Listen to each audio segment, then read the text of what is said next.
بسم اللہ الرحمن الرحیم۔ السلام علیکم۔ عربی مرد شادی کی رات بیوی کے پاس جانے سے پہلے بستر پر ناک کیوں چھوڑتے ہیں، جان کر آپ کی بھی روح کانپ جائے۔ میری شادی کی پہلی رات تھی اور میں بہت خوش تھی۔ میری شادی ایک امیر عربی سے ہو رہی تھی جس کی بہت سی جائیداد تھی، اور اس سے شادی کرنے کے بعد اب ظاہر ہے میں بھی امیر بن گئی تھی۔ میں دلہن بن کر غضب ڈھا رہی تھی۔ سبھی لڑکیوں نے میری بہت تعریف کی تھی، بس میرے دلہے کی عمر تھوڑی زیادہ تھی۔ میں 25 سال کی تھی اور وہ 40 سال کا تھا۔ لیکن کہتے ہیں نا، مرد کی عمر نہیں اس کی جیب دیکھی جاتی ہے، تو میں نے بھی یہی کیا تھا۔ میں نے یہ دیکھا تھا کہ وہ امیر ہے اور مجھے ساری زندگی رانی بنا کر رکھے گا، تو میں نے اس سے شادی کر لی۔ ابھی میں سجے سجائے کمرے میں اپنے شوہر کا انتظار کر رہی تھی کہ اچانک دروازہ کھلا اور ایک ملازمہ کمرے میں آئی۔ اس کے ہاتھ میں ایک ٹرے تھی جس پر دودھ کا گلاس اور کچھ میوے وغیرہ رکھے ہوئے تھے۔ وہ ٹرے وہاں رکھ کر مڑی اور جانے کے بجائے ہاتھ باندھ کر کھڑی ہو گئی۔ میں نے کہا، کیا ہوا، کچھ کہنا چاہتی ہو؟ وہ یہاں کی پرانی عربی ملازمہ تھی اور اسے اردو نہیں آتی تھی۔ وہ اشارے سے مجھے کچھ بتانے لگی، مگر میری سمجھ میں نہیں آ رہا تھا کہ وہ کیا کہنے کی کوشش کر رہی ہے۔ بار بار وہ دروازے کی جانب اشارہ کر رہی تھی۔ میں نے باہر دیکھا تو کوئی نہیں تھا۔ مجھے عربی نہیں آتی تھی، اس لیے میں سمجھ نہ پائی کہ وہ کیا کہنا چاہ رہی ہے۔ بیچاری رونے والی ہو گئی کیونکہ وہ اپنی بات سمجھا کر تھک گئی تھی، مگر مجھے سمجھ نہ آئی۔ تھک ہار کر وہ چلی گئی۔ کچھ دیر بعد میرا شوہر کمرے میں داخل ہوا۔ اس کے ہاتھ میں ایک بڑا سا باکس تھا، اسی میں شاید میری منہ دکھائی تھی۔ وہ باکس پکڑ کر بیڈ پر بیٹھ گیا۔ ابھی وہ کوئی بات کرنے ہی لگا تھا کہ اچانک اس کا فون بجنے لگا۔ اس نے مجھ سے معذرت کی اور بات کرتا ہوا کمرے سے باہر چلا گیا۔ میں نے کچھ دیر تو صبر سے انتظار کیا، مگر پھر اتنا بڑا باکس دیکھ کر میں زیادہ دیر خود پر قابو نہ رکھ پائی اور وہ باکس کھول لیا۔ ایک جھٹکے سے ہی ایک کالی سی لمبی سی چیز اس میں سے نکلی تھی، اور اگلے ہی لمحے کمرہ میری چیخوں سے گونج اٹھا، کیونکہ باکس میں سے تو سانپ نکلا تھا۔ سانپ کو دیکھ کر میں اونچی آواز میں اپنے شوہر کو آواز دینے لگی، مگر کسی نے بھی میری آواز نہ سنی۔ میں نے اپنا بھاری لہنگا اٹھاتے ہوئے بھاگنے کی کوشش کی، مگر اس سے پہلے ہی سانپ نے میرے پیر پر ڈنگ مار دیا تھا، اور پھر مجھے کوئی ہوش نہیں رہا تھا کہ میں کہاں ہوں اور ارد گرد کیا ہو رہا ہے۔ ہوش آیا تو میں اپنے کمرے میں ہی تھی اور میری پنجلی پر پٹی بندھی ہوئی تھی۔ آہستہ آہستہ مجھے سب یاد آ گیا کہ میرے ساتھ کیا ہوا تھا۔ میرا شوہر آنکھیں کھولتے دیکھ کر میرے پاس آ گیا اور پوچھنے لگا، تم ٹھیک ہو؟ مجھے اس کی یوں فکر پر بہت غصہ آیا۔ میں نے تکیہ اس کی طرف پھینک کر کہا، یہ فکر کا ڈرامہ بند کرو۔ وہ سانپ کیا تم مجھے منہ دکھائی میں دینے کے لیے لائے تھے؟ وہ سانپ مجھے مارنے کے لیے لائے تھے۔ وہ حیران ہو کر کہنے لگا، مجھے نہیں پتا کہ کمرے میں سانپ کہاں سے آیا۔ میں تو تمہارے لیے ایک جیولری باکس لایا تھا۔ میں نے اس کو مشکوک نظروں سے دیکھتے ہوئے سوچا، کیا یہ سچ کہہ رہا ہے؟ مگر اس نے باکس میں سانپ نہیں رکھا تھا، تو پھر مجھے مارنے کی سازش کون کر سکتا تھا؟ میری تو یہاں کسی سے کوئی دشمنی بھی نہیں تھی۔ میں نے اپنی پنجلی کو دیکھا، شکر ہے بچت ہو گئی تھی، ورنہ سانپ کا زہر اگر پھیل جاتا تو میں بچ نہ پاتی۔ میرے شوہر نے کہا، میں تو تمہاری چیخ سن کر آیا تھا، دیکھا تو تم بے ہوش ہو گئی تھی۔ میں نے اسی وقت ڈاکٹر کو فون کر کے بلایا تھا۔ اگر مجھے تمہیں نقصان ہی پہنچانا ہوتا تو میں ڈاکٹر کو کیوں بلاتا؟ میں نے کہا، پھر یہ بتاؤ کہ باکس کے اندر سانپ کس نے رکھا؟ وہ کہنے لگا، اب یہ مجھے نہیں پتا، کیونکہ تھوڑی دیر پہلے ہی ڈیلیوری والا لڑکا دے کر گیا ہے۔ میں نے تو اس باکس کو کھولا بھی نہیں تھا۔ شاید میرے کسی دشمن نے میرے خلاف سازش کی ہے۔ میں نے کچھ نہ کہا اور چپ کر گئی۔ مجھے شک ہو رہا تھا کہ کہیں یہ سب میرے شوہر کی پہلی بیوی نے نہ کیا ہو، اگرچہ ہم نے اس کو بھنک بھی نہیں پڑنے دی تھی کہ ہم شادی کر رہے ہیں، مگر ہو سکتا ہے کہ اس کو پتہ چل گیا ہو اور اس نے بدلہ لینے کے لیے یہ سب کیا ہو۔ میں فی الحال اس معاملے کی مزید تہ میں جا کر اپنی شادی کی یہ خوبصورت لمحات ضائع نہیں کرنا چاہتی تھی۔ میرا شوہر کمرے سے باہر چلا گیا تو عربی ملازمہ کمرے میں آئی۔ اسے دیکھ کر ایک دم میرے ذہن میں آیا کہ وہ کل رات مجھے کچھ بتانے کی کوشش تو کر رہی تھی۔ کیا وہ یہی بات تھی؟ میں نے چونک کر پوچھا، کیا تم جانتی تھی کہ اس ڈبے میں سانپ تھا؟ اس عربی ملازمہ کو میری بات سمجھ نہ آئی، تو میں نے باکس دکھا کر، اپنی پنجلی دکھا کر اشارے سے پوچھا تو اسے سمجھ آئی۔ وہ جلدی سے ہاں میں سر ہلانے لگی، گویا اسے پہلے سے ہی معلوم تھا۔ وہ اشاروں سے کچھ بتانے لگی، مگر میں ذرا سا بھی سمجھ نہ پائی۔ میں نے تنگ آ کر اسے جانے کا کہہ دیا۔ مجھے لگ رہا تھا کہ ہو سکتا ہے شوہر کی پہلی بیوی کو پتہ چل گیا ہو۔ آہستہ آہستہ میں اس ماحول کی عادی ہونے لگی۔ میرا شوہر مجھ پر خوب خرچ کرتا تھا اور میں خوش تھی کہ مجھے اپنے فیصلے پر پچھتانا نہیں پڑا تھا۔ میں تھوڑی تھوڑی عربی بھی سیکھ رہی تھی۔ میرے شوہر کے ایک دوست تھے، وہ بھی آج کل اپنی بیوی سے چھپ کر دوسری شادی کی تیاری کر رہے تھے۔ شاید یہ سارے عربی مردوں کو 2 شادیاں کرنے کا شوق تھا، اور وہ بھی پہلی بیویوں سے چھپ کر۔ خیر، اس نے مجھے اور میرے شوہر کو بھی شادی پر بلایا تھا۔ میں شادی والے دن وہاں گئی۔ عربی مرد اپنی دوسری شادی بھی بہت دھوم دھام سے کرتے تھے۔ ابھی بھی ہر طرف رونق اور چہل پہل تھی۔ ہمارے علاوہ ان کے اور کئی مہمان آئے ہوئے تھے۔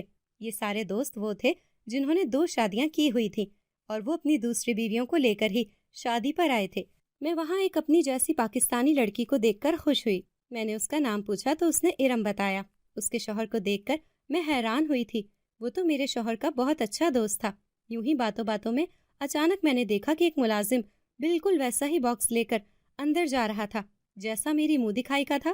عربی مرد اپنی بیویوں کو بہت اچھے اور مہنگے تحفے دیتے تھے، اس لیے مجھے حیرت نہ ہوئی۔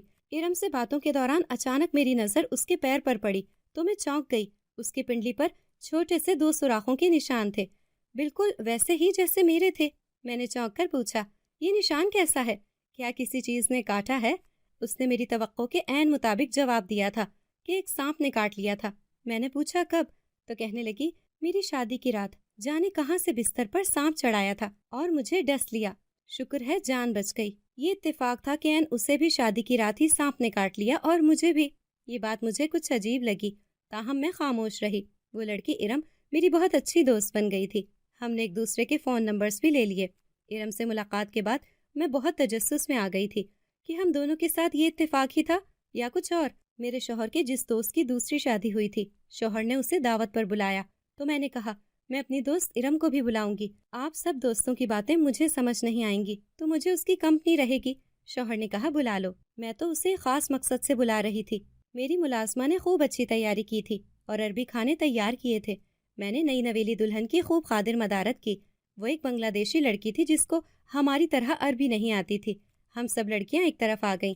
اس بنگالی لڑکی سے میں نے انگلش میں پوچھنا شروع کیا کہ وہ کیسی ہے، شادی کے دن کیسے گزر رہے ہیں۔ جب میری اس کے ساتھ بے تکلفی ہو گئی تو میں نے اسے کہا، پاؤں اوپر کر کے بیٹھ پر آرام سے بیٹھ جاؤ۔ اس نے پاؤں بیٹھ کے اوپر کیے تو اس کی پنڈلی دیکھ کر میں اور ارم دنگ رہ گئے، کیونکہ اس کی پنڈلی پر بھی سانپ کے کانٹے کا نشان نظر آ رہا تھا۔ اس نے بتایا کہ شادی والی رات کسی نے جیولری والے باکس میں سانپ رکھ دیا تھا اور اسی سانپ نے کاٹ لیا تھا۔ مجھے فوراً وہ باکس یاد آیا جو میں نے اس کی شادی میں دیکھا تھا۔ اس کا مطلب تھا کہ اس دن اس باکس میں جیولری کی جگہ اس میں سانپ تھا۔ میں نے اور ارم نے اسے اپنی پنڈلیاں دکھائیں تو وہ بھی دیکھ کر دنگ رہ گئی۔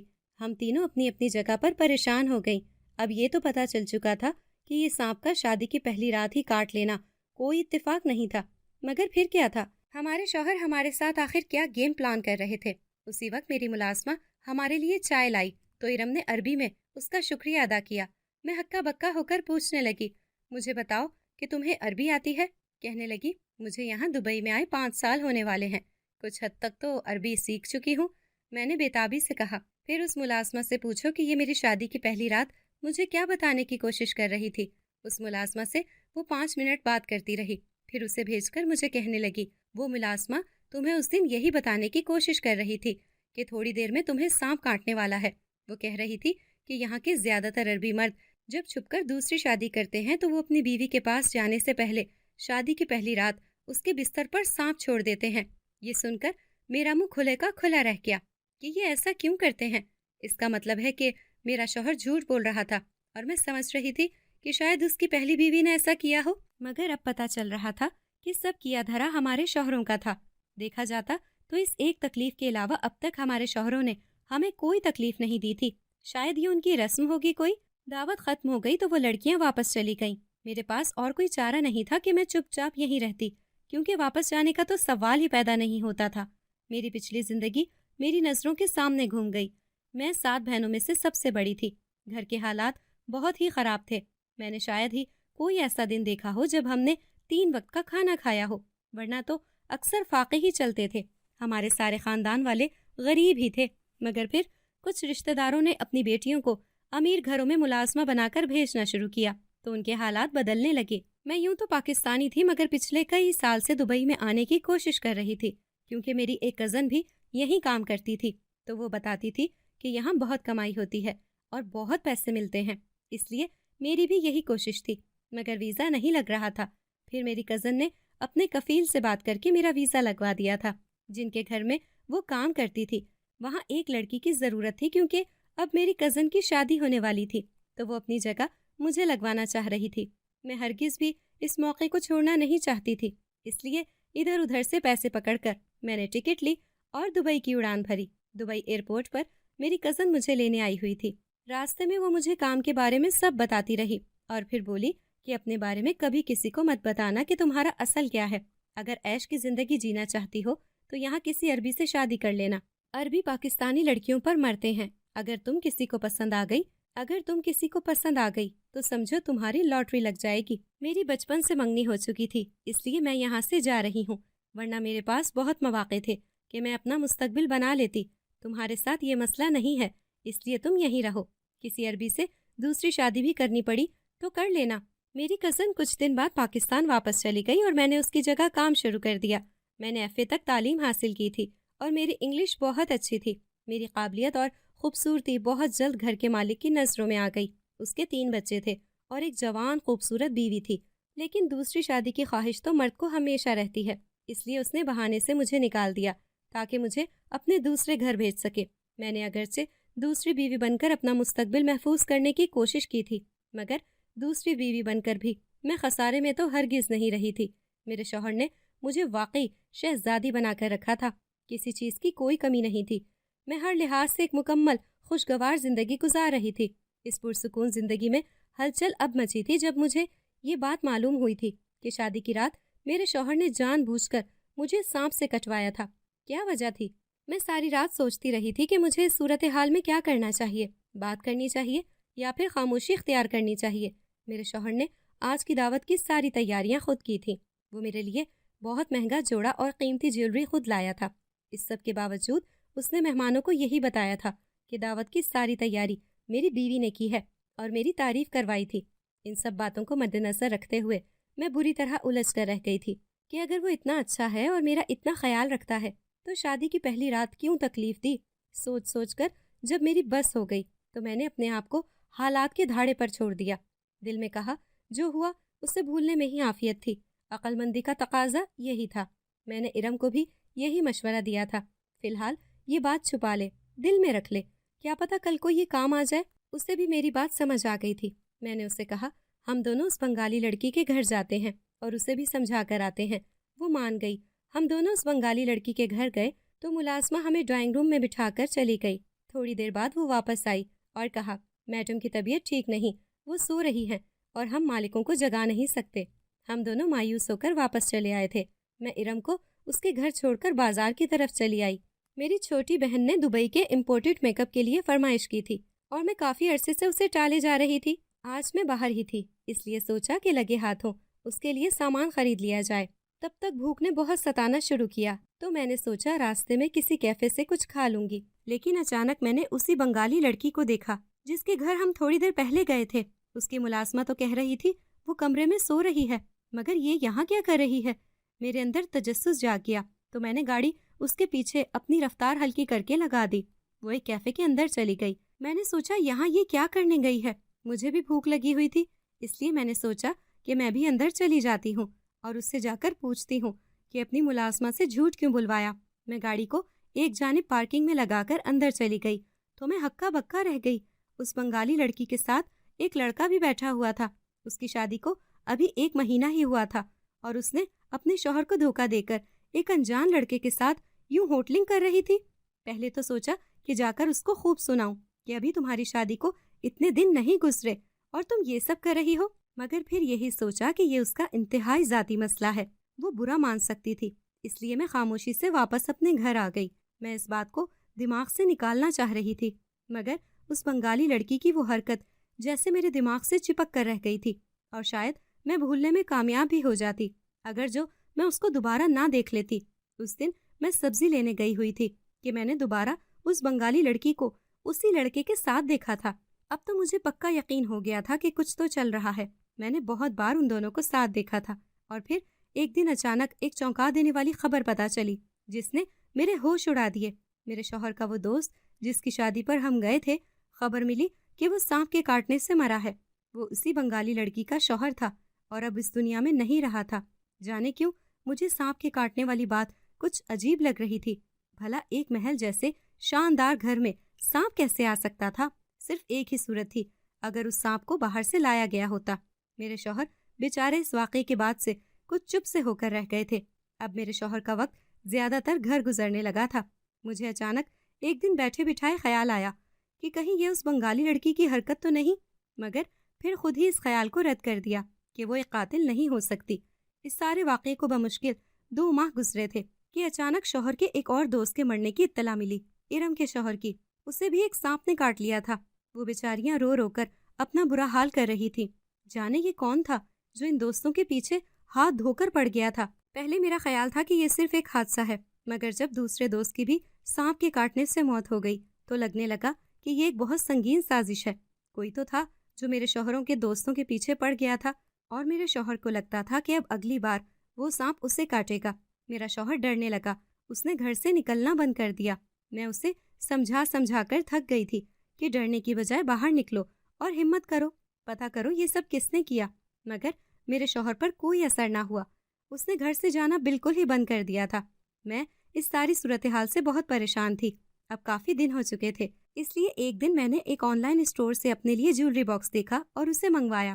جب میں وہ باکس لے کر کمرے میں پہنچی تو اچانک میرے شوہر نے چلانا شروع کر دیا، اس میں سانپ ہے، اسے مت کھولنا، اندر سے سانپ نکلے گا، وہ ہمیں ڈس لے گا۔ میں نے بے اختیار اپنا سر پیٹ لیا اور کہا، میں نے یہ ایک اسٹور سے منگوایا ہے، اس میں کیسے سانپ آ سکتا ہے؟ لیکن اس نے شور مچا کر مجھے باہر بھیج دیا کہ جاؤ گھر کے دروازے کے آگے اس باکس کو کھولو۔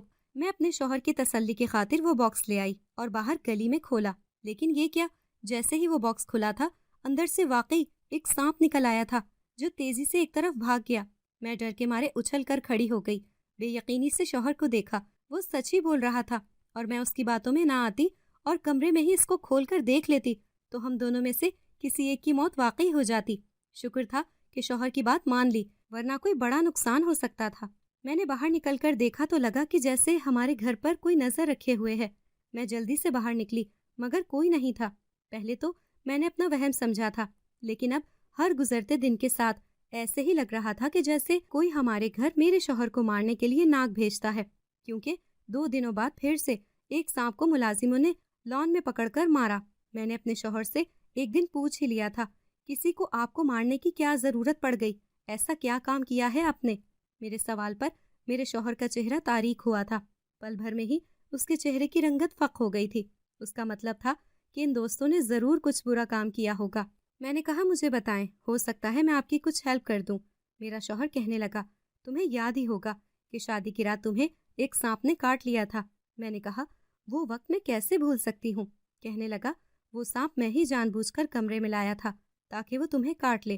کہنے لگا، اصل میں عربی مرد دوسری شادی پہلی بیوی اور بچوں سے چھپ کر کرتے ہیں تاکہ انہیں پتہ نہ چلے، اسی لیے سبھی اپنی دوسری بیوی کو شادی کی پہلی رات ہی ایک سانپ سے ڈسواتے ہیں۔ ہم سب دوستوں نے یہی کیا تھا اپنی بیویوں کے ساتھ، شاید اسی لیے سزا مل رہی ہے۔ میں نے کہا، وہ سب تو ٹھیک ہے، مگر یہ بتائیں کہ عربی مرد شادی کی پہلی رات ایسا کیوں کرتے ہیں؟ کیا کوئی خاص وجہ ہے؟ وہ کہنے لگا، ہاں، ایک خاص وجہ سے ہمیں ایسا کرنا پڑتا ہے۔ میں نے پوچھا، کیسی وجہ؟ اس سے پہلے میرا شوہر مجھے سب کچھ بتاتا۔ اسی وقت ملازم نے آ کر ایک کاغذ کا ٹکڑا میرے شوہر کو دے دیا۔ میں نے آگے ہو کر پڑھنا چاہا مگر اس پر عربی لکھی ہوئی تھی۔ جانے کون تھا اور اس نے کیا پیغام دیا تھا جسے پڑھ کر میرا شوہر اسی وقت وہ رقعہ پھینک کر باہر بھاگا تھا۔ میں نے بے چینی سے وہ رقعہ اٹھا لیا۔ جانے کیسی کیسے واقعات ہونے لگے تھے، زندگی ایک دم سے بدل گئی تھی۔ پریشانیوں نے گھر کا راستہ دیکھ لیا تھا۔ میں نے سوچا، اب اس کاغذ کے ٹکڑے پر کیا لکھا ہے؟ میں نے سوچا، ارم سے جا کر پوچھتی ہوں۔ ویسے بھی کئی دن ہو گئے ہیں میں اس کی طرف گئی نہیں۔ ارم کی ملازمہ نے گیٹ کھولا تھا کیونکہ وہ پہلے بھی کئی بار مجھے یہاں آتا دیکھ چکی تھی، اس لیے کہنے لگی، بی بی اپنے بیڈ روم میں ہے، میں جا کر بتاتی ہوں آپ آئی ہیں۔ میں نے ملازمہ کو منع کیا کہ نہیں، رہنے دو، بتانے کی ضرورت نہیں، میں خود ہی وہاں چلی جاتی ہوں۔ جیسے ہی میں نے ارم کے کمرے کا دروازہ کھولا اور اندر جھانکا تو یہ دیکھ کر میرے قدموں تلے سے زمین نکل گئی کہ ارم لیٹی ہوئی ہے اور ایک ناگ اس کے جسم پر رینگ رہا ہے اور وہ بہت مزے سے اس ناگ کو پکڑ کر پیار کر رہی ہے۔ مجھے اپنی آنکھوں پر یقین نہ آیا کہ یہ میں کیا دیکھ رہی ہوں۔ نظر نیچے زمین پر پڑی تو وہاں بھی 1-2 سانپ رینگ رہے تھے۔ حیرت کی بات یہ تھی کہ وہ ناگ ارم کو کیوں کچھ نہیں کہہ رہا۔ اندر جانے کی میری ہمت ہی نہ ہوئی۔ میں وہیں سے دبے قدموں لوٹ آئی۔ میرے آنے تک میرا شوہر بھی آ گیا تھا۔ کہنے لگا، میں اپنا یہ گھر تمہارے نام کر رہا ہوں۔ میں نے دنگ ہو کر اسے دیکھا کہ کیا اس کا دماغ خراب ہو گیا ہے۔ اس نے اتنے سائن کیے اور فائل مجھے سونپ دی۔ ایسا کرنے کے بعد وہ بہت پرسکون ہو گیا اور سو گیا۔ میں نے اس کاغذ پر لکھی عربی کے معنی سرچ کر کے اس عبارت کو پڑھنے کی کوشش کی۔ لکھا تھا کہ اگر تم اپنی زندگی چاہتے ہو تو اپنا گھر اپنی بیوی کے نام کر دو۔ اگر ایسا نہ کیا تو کسی بھی وقت ناگ تمہاری جان لے لے گا۔ اب میں ساری کہانی تھوڑی تھوڑی سمجھ رہی تھی کہ یہ سب کیا ہو رہا ہے اور کون کر رہا ہے۔ میں نے پولیس کو فون کر کے ارم کو گرفتار کروا دیا۔ پولیس نے رنگے ہاتھ چھاپا مارا اور اس کو اس ناگ سمیت گرفتار کیا۔ بعد میں کنفرم ہو گیا تھا کہ اسی ناگ کے زہر سے ارم اور اس بنگالی لڑکی کے شوہر کی موت ہوئی تھی، اور اس سب کے پیچھے تھی ارم۔ اسی نے اپنے شوہر اور اس کے دوست کی جان لی تھی اور اب میرے پیچھے تھی۔ اس نے بیان میں کہا، میری بڑی بہن اور میری کزن یہاں نوکری کرنے آئی تھیں۔ میری بہن کی شادی اس بنگالی کے شوہر سے اور کزن کی شادی میرے شوہر سے ہوئی تھی۔ یہ شادی کی رات اپنی بیویوں کو سانپ سے کٹواتے تھے تاکہ اس خاص سانپ کے کاٹنے سے وہ لڑکیاں بانجھ ہو جائیں۔ اس طرح کرنے سے وہ نہ تو بچے پیدا کر سکتی تھیں اور نہ ہی ان کی دولت میں حصے کا مطالبہ کر سکتی تھیں۔ یہ نہایت چالاکی سے یہ کام کرتے تھے، لیکن میری بہن اور کزن کی سانپ کے ڈسنے سے موت ہو گئی کیونکہ وہ دونوں بہت کمزور تھیں اور زہر ان کے اندر تک پھیل گیا تھا۔ اپنی بہنوں کا بدلہ لینے کے لیے میں نے ایک سپیرے کے پاس جانا شروع کر دیا۔ پورے 2 سال لگا کر میں نے سانپوں کے متعلق سارا علم حاصل کیا کہ ان کو کیسے قابو کرتے ہیں۔ پلان کے مطابق شادی کی۔ اس نے میرے ساتھ بھی وہی کیا، مگر میں نے اس کے بھیجے ہوئے سانپ کو قابو کر لیا اور اس کا سارا زہر نکال کر اسے خود کو کاٹنے کا موقع دیا۔ شادی کے بعد سے میں نے کوشش شروع کر دی تھی کہ ایک ناگ اور کچھ سانپوں کو اپنے بس میں کر لوں اور اپنا انتقام پورا کر لوں، اور میں نے ایسا ہی کیا۔ ان دونوں قاتلوں کو اسی طرح سانپ سے ڈسوایا جیسا وہ کرتے تھے۔ تمہارا شوہر تو فضول میں ڈر رہا تھا۔ پھر مجھے خیال آیا کہ اگر وہ ڈر ہی رہا ہے تو کیوں نہ اسے مزید ڈرایا جائے، اسی لیے اس دن گھر پر ناگ بھیجا تھا۔ میں بس یہ چاہتی تھی کہ وہ ڈر کر ہی صحیح اپنا گھر تمہارے نام کر دے۔ میں نے تو تمہارا بھلا سوچا تھا اور تم نے مجھے ہی پکڑوا دیا۔ میں نے کہا، مجھے تمہاری کہانی کا علم نہیں تھا، مگر ہوتا بھی تو بھی یہی کرتی۔ تمہیں کسی نے انسانی جان لینے کا حق نہیں دیا۔ تمہیں اپنی بہنوں کا معاملہ قدرت پر چھوڑ دینا چاہیے تھا۔ اس کو پتہ نہیں کتنی سزا ملتی۔ میرے شوہر نے مجھ سے معافی مانگی۔ میں نے یہ پتہ چلتے ہی فوراً اپنا علاج کروانا شروع کر دیا تھا، کیونکہ ایک عورت ماں بن کر ہی مکمل ہوتی ہے۔ اگر آپ کو ہماری آج کی کہانی پسند آئی ہے تو اسے لائک کریں، شیئر کریں اور چینل کو سبسکرائب کرنا مت بھولیے گا تاکہ آپ کو ہر نئی آنے والی ویڈیو کا نوٹیفیکیشن بر وقت ملتا رہے۔